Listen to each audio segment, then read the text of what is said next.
We're joined now with Jon Alterman from the Center for Strategic and International Studies to discuss more of this. Jon, it's great to see you here on set.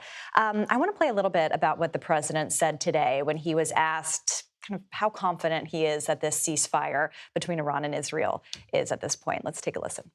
I think they're both tired of it. I think they don't want it to happen again. And Iran's not going to have a nuclear weapon, by the way. I think it's the last thing on their mind right now. So what's your assessment? Are they tired of it? What should we make of what we've seen today?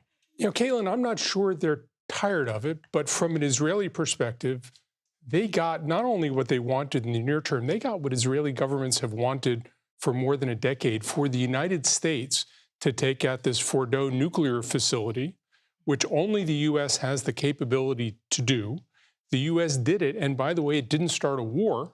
So from an Israeli perspective, mission accomplished. From an Iranian perspective, they can't fight a conventional war against the United States and Israel. The Iranians can negotiate. They can do their asymmetrical things like terrorism and cyber and supporting proxy groups. But to stay involved in a conventional military battle, they keep losing. So I think the Iranians decided, let's get out of this. The Israelis decided, we're done, let's move on. And both sides had President Trump pushing them and said, okay, we'll do it. Well, so that's interesting because I think we were wondering how quickly this came together. I mean, when we got off air, minutes after we got off air, this ceasefire was announced yesterday.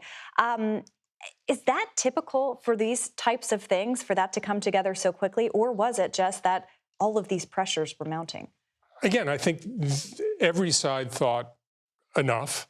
I think the president was forceful and people had confidence that if the president said it, the Israelis would follow through, the Iranians would follow through. So it was a combination of both the circumstance and having an American president who seemed to really care about moving this forward. You know, what was interesting yesterday was that there was talk of de-escalation after what I think most people would look at and say, wait, that feels like it's escalating with missiles being fired and retaliatory strikes. How is it that we've gotten to this point that it feels like things may be on their way to some kind of de-escalation? Again, I think if you look at everybody's interests are in trying to back down. Where this goes in the longer term, I think is a concern.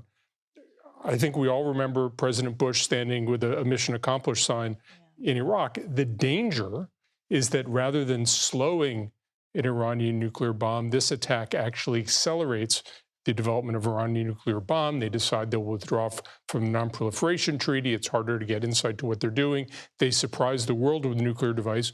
We could be in that world in 2 or 3 years. I think the important thing now is that the military action is followed up with successful diplomatic action to get the Iranians to abandon the nuclear program. They haven't said they will, and I don't see any sign yet that they intend to, but can you use the circumstance we're in now to move them in that direction? That's the diplomatic challenge that the White House faces right now. And just quickly on that point, I mean, it seems from what you're describing that Iran is in such a weakened state that they are essentially being forced into the negotiation table. I mean, what do they have at this point working for them?